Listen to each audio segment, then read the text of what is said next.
Here's how to share Instagram story to Facebook story. It's very easy to do, so make sure you watch the full video so you don't miss any important step. For this, first of all, you need to open your Instagram app.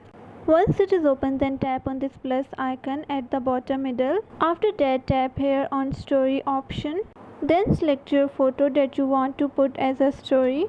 After that, tap on this arrow icon at the bottom right corner.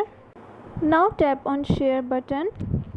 So now if you have already connected to your Instagram to Facebook, then you need to tap on done button here. If you have not done it, then you will see share to Facebook option here. Then you need to tap on that option and then log into your Facebook account to connect to your Instagram. Once it is connected, then go to your story and here tap on Facebook option.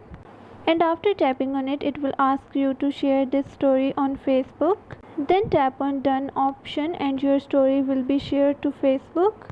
So this was how to share Instagram story to Facebook.